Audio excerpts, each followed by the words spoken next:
Shalom. This is Bishop Nathaniel of Israel United in Christ. I want to start off by saying thank you to all of our Booster Club members for your many donations and much more, your prayers. We visited faraway countries and strange lands. We've even spoken to dignitaries and were detained for spreading the glorious gospel in Cuba. The truth is that the descendants of the 12 tribes of Israel were scattered throughout the world. Help us on our journey as we continue to raise up the nation of Israel. 12 tribes worldwide. Join or donate today. Shalom. Hey, shalom Israël, que le Christ et Dieu vous bénisse. Bienvenue à la capsule de cette semaine. Je suis officier Chinia, à ma droite on a officier Oliel. Bon, aujourd'hui le sujet qu'on a choisi de vous parler, c'est la Saint-Valentin. En tant qu'Israélites, qui sont les Noirs, les Latinos, les Amérindiens, est-ce qu'on doit célébrer la Saint-Valentin? Même vous qui vous dites chrétiens, est-ce qu'on doit célébrer la Saint-Valentin? Ce qu'on va vous montrer aujourd'hui avec les Écritures, c'est que la Saint-Valentin est une coutume impie. Ce n'est pas une coutume qu'on nous devons célébrer. On va commencer rapidement. Donne-moi Exode 20 et le verset 3. On va aller avec le premier des 10 commandements. Le livre d'Exode, le chapitre 20 et le verset 3. Tu n'auras pas d'autre Dieu devant moi. Donc vous voyez, le commandement dit tu n'auras pas d'autre Dieu devant moi. Pourquoi on a lu ça? Parce que la Saint-Valentin est basée principalement sur 3 dieux. Le dieu Cupidon, la déesse Aphrodite et le dieu Faunus. Relis ce verset-là.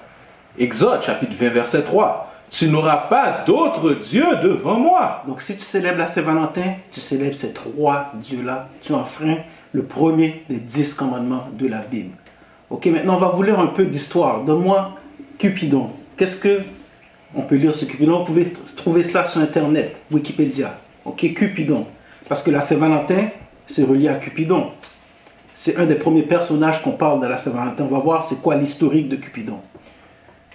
Cupidon, dans la mythologie romaine, Cupidon, en latin Cupido, qui signifie désir, amour. En anglais contemporain, Cupide, en allemand contemporain, Cupido, fils de Vénus et de Mars, est le dieu de l'amour. Donc le dieu de l'amour, le dieu des désirs, le dieu de l'amour, continue. C'est le serviteur très dévoué de sa mère, comme on peut le constater dans le mythe de Psyché.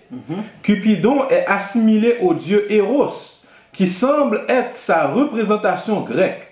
Mais dans la tradition romaine, il n'appartient pas à une divinité primordiale, contrairement à Eros. Cupidon est souvent représenté sous la forme d'un ange. Ses attributs sont un arc, un carquois, une fleur et des ailes. Avec une fleur, ou le plus souvent un arc, il envoie des flèches censées représenter les pointes du désir dans le cœur des dieux et des hommes.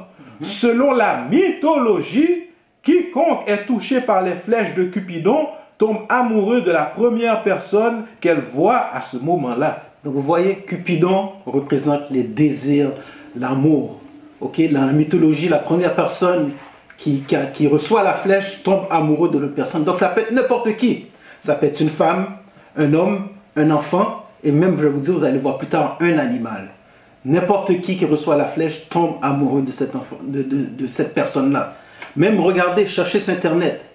Il y a une organisation qui s'appelle Cupid, ok, Arrow. Cette organisation-là, qu'est-ce qu'ils font? Ils chassent les pédophiles, ils attrapent les pédophiles. Ça s'appelle Cupid Arrow. Cupid Operation Arrows. Ok, pourquoi? Parce que Cupid est relié aux enfants.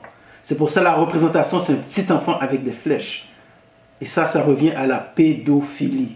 Ok, donne-moi Colossiens 3 et le verset 5. Colossiens 3 et le verset 5. Livre de Colossiens, le chapitre 3 et le verset 5. Mortifiez donc vos membres. Donc la Bible dit de mortifier vos membres. Ils vont nous expliquer c'est quoi les membres. Vas-y. Lesquels sont sur la terre. Fornication. Donc qu'est-ce qu'on doit mortifier? Qu'est-ce que ça veut dire mortifier? Ça veut dire de détruire. Ok, on doit détruire la fornication. On doit contrôler ce péché-là. Continue. Impureté. Affection démesurée. Quand on parle d'affection démesurée, on parle de toute affection qui n'est pas naturelle.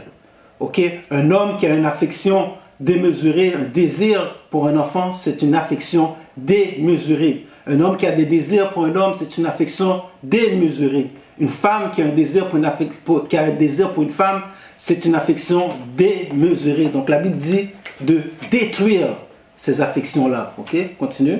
Mortifiez donc vos membres, lesquels sont sur la terre, fornication, impureté, affection démesurée, mauvaise concupiscence. Mauvaise concupiscence, c'est des désirs sexuels très forts. Ok, continue. Et convoitise, qui est idolâtrie. Donc si tu fais tous ces péchés-là, tu es dans l'idolâtrie en même temps. Ok, donc on vous a montré qu'il faut chasser ces désirs sexuels-là, ces désirs impurs-là. Ok, maintenant on va continuer. Lis-moi Aphrodite, parce que je vous ai dit, c'est un des dieux aussi. On avait Cupidon, maintenant on va passer à Aphrodite. Ok, tout ça c'est relié à la Saint-Valentin. Aphrodite, dans la mythologie grecque, Aphrodite, en grec ancien, Aphrodite est la déesse de l'amour dans son acceptation la plus large. Donc la déesse de l'amour dans son acceptation la plus large. Je devais le poser la question, c'est quoi l'acceptation la plus large? Ça veut dire c'est de l'amour pour n'importe quoi. Ok, continue. Sa fête principale, les Aphrodisies, était célébrée chaque année au milieu de l'été. En la colonie, Aphrodite était vénérée comme une déesse guerrière. Donc Aphrodite, quand on parle d'aphrodisiaque, pourquoi on prend des aphrodisiaques? Est-ce que tu prends des aphrodisiaques pour avoir une relation saine avec ta femme dans le mariage? Non. Les aphrodisiaques, tu les prends, c'est quand les gens qui vont dans les clubs, dans les nightclubs, qui prennent des aphrodisiaques pour avoir des relations avec le premier venu, la première venue. Continue. Dans la mythologie grecque, Aphrodite est quelquefois mariée à Héphaïstos, dieu du feu et de la forge et de la métallurgie. Les légendes font également part de ses aventures avec de nombreux amants, dont notamment Arès, Dionysos et Hermès. Avec Athéna et Héra, Aphrodite est l'une des 3 déesses dont la querelle entraîne le début de la guerre de Troie, au cours de laquelle elle joue un rôle majeur. Plus tard, les Romains ont assimilé Aphrodite à la Vénus de la mythologie romaine.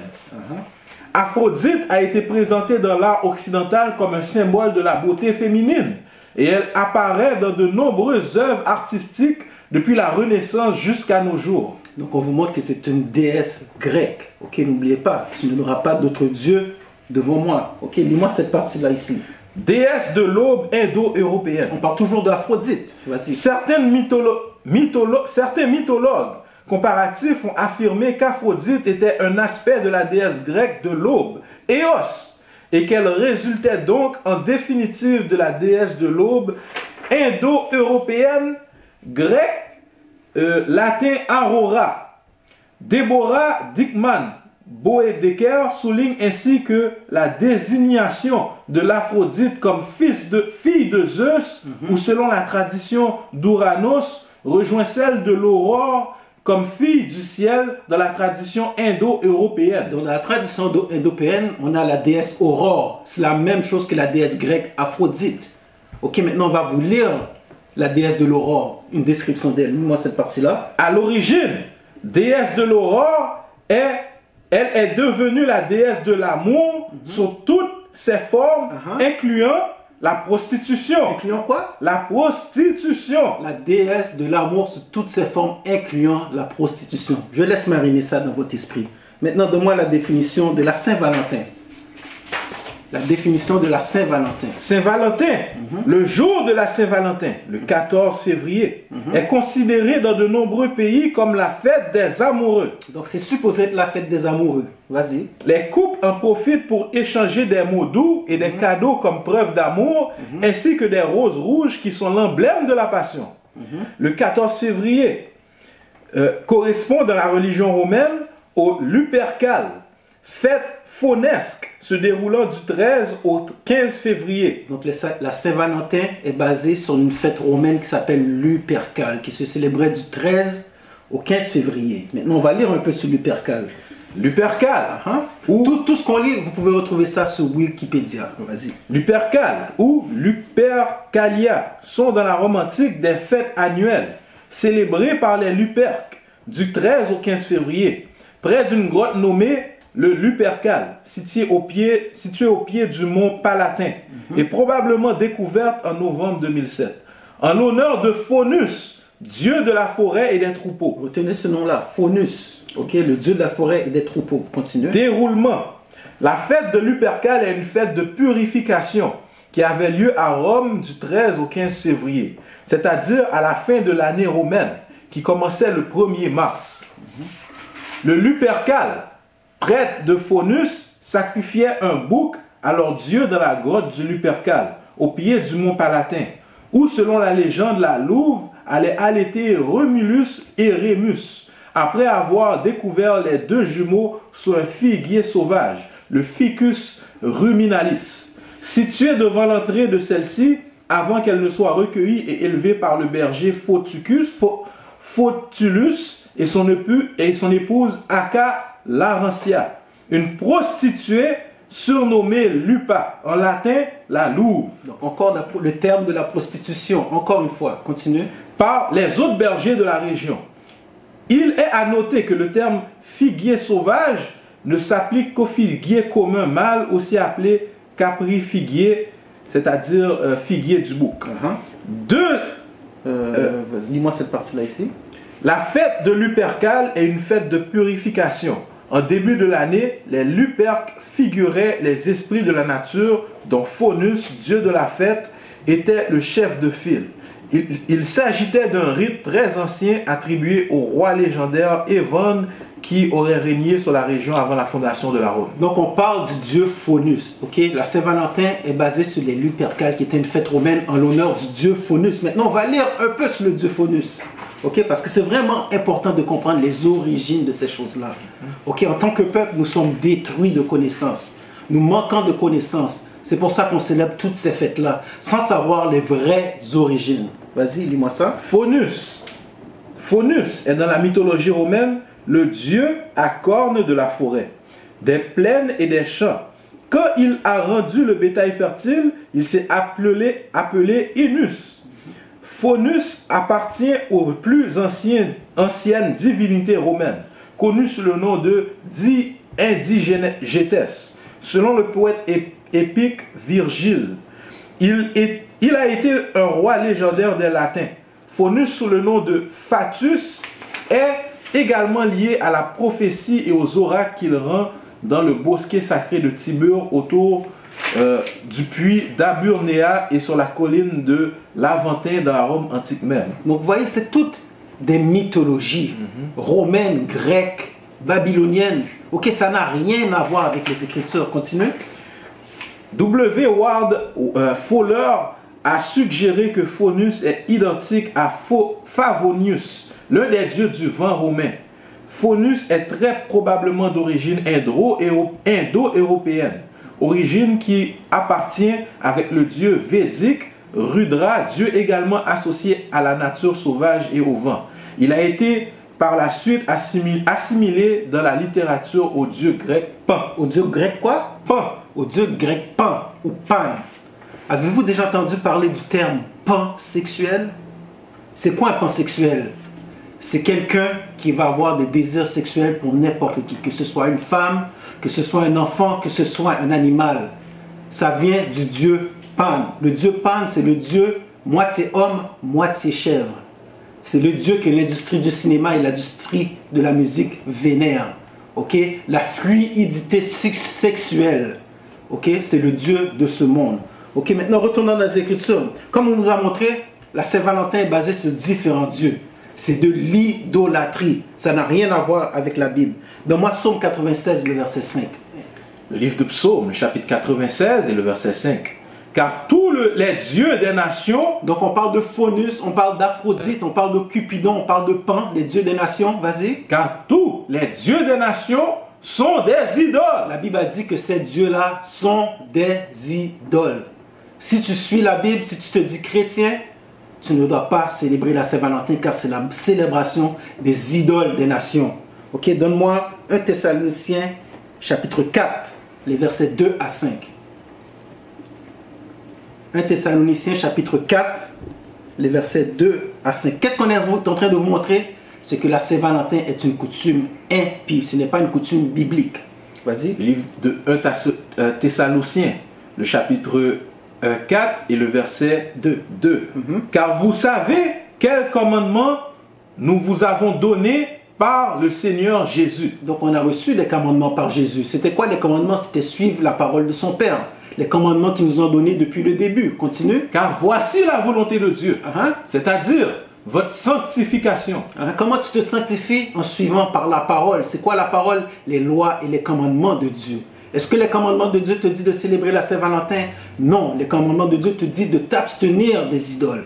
Continue. Voici la volonté de Dieu, c'est-à-dire votre sanctification. Que vous vous absteniez de la fornication. De s'abstenir de la fornication. Qu'est-ce que la Saint-Valentin promouvoit? La fornication, l'adultère. Ok? Et les désirs sexuels démesurés. Continue. Que chacun de vous devrait savoir comment posséder son corps dans la sanctification et dans l'honneur. Donc tu dois savoir comment posséder ton corps dans la sanctification et dans l'honneur. Qu'est-ce que ça veut dire? Une femme doit donner son corps à son mari uniquement. Un homme doit donner son corps à sa femme. Pas au premier venu, pas à la première venue. Ok, quand tu fais ça, tu déshonores ton corps. Et par le fait, tu déshonores Dieu. Continue. Non pas dans la concupiscence. La concupiscence, les désirs sexuels démesurés, les désirs sexuels très forts, incontrôlables. Comme les gentils, lesquels ne connaissent pas Dieu. Ok, t'es quel verset? Verset 5. Va au verset 7. Verset 7. Car Dieu ne nous a pas appelés à l'impureté. Dieu ne nous a pas appelés à l'impureté. Ces fêtes-là sont impures. On ne doit pas les célébrer. Ce n'est pas à cela que Dieu nous a appelés. Continue. Mais à la sainteté. Donc Dieu nous a appelés à la sainteté. C'est quoi la sainteté? Suivre les lois et les commandements de Dieu. Donne-moi Zacharie 13, le verset 2. Zacharie chapitre 13 et le verset 2. Le livre de Zacharie, le chapitre 13 et le verset 2. Il arrivera en ce jour-là, dit le Seigneur des armées, que je retrancherai du pays les noms des idoles. Et on ne s'en souviendra plus. Et je ferai aussi que les prophètes et l'esprit impur sortent du pays. Donc c'est une prophétie qui va arriver dans les derniers jours au retour du Christ. Il va chasser toutes les idoles du pays. Alors s'il va chasser toutes les idoles du pays, et ceux qui adorent ces idoles-là, qu'est-ce qui va leur arriver? Ils vont être chassés, ils vont mourir. Alors il faut sortir de ces fêtes-là. Il faut sortir de ces fêtes-là qui sont l'idolâtrie. Ok? Donne-moi, dernier verset, Lévitique 23, les versets 1 et 2. Maintenant, on va vous montrer c'est quoi les fêtes que vous devez célébrer. Ok, on ne va pas tout vous les montrer, mais on va vous montrer où est-ce que vous devez trouver ces fêtes-là. Ok, vas-y. Le livre de Lévitique, le chapitre 23 et le verset 1. Et le Seigneur parla à Moïse, disant, parle aux enfants d'Israël et dis-leur concernant les fêtes du Seigneur, lesquelles vous proclamerez pour être de saintes convocations. Donc, on vous encourage d'aller lire le livre de Lévitique, chapitre 23. Le chapitre entier parle des fêtes saintes du Seigneur que vous devez célébrer. On parle de la fête des pains sans levain. On parle de la fête des tentes. On parle du jour de pardon. On parle du sabbat. Tout cela sont les fêtes que nous devons célébrer en tant qu'Israélites. Ok? Alors frères et sœurs, comprenez bien que la Saint-Valentin est une fête impie. Alors nous devons nous repentir et arrêter de célébrer ces fêtes-là. Sur ce, on vous dit shalom. Shalom. We used to scream black power while heroin was pushed. But at the end of the day, nothing's in vain. IUIC has been given a vision. The tents of Judah has risen. Many has attempted the mission. Minor murmuring, omitting, and missing the mark. Just reading that he had the flame of fire in his eyes gave us the spark. We on Paul's mission. We out on the road, purple and gold, from Mexico, Cuba, Haiti, Ghana, Sierra Leone. 144,000 boots banging, concrete crackling.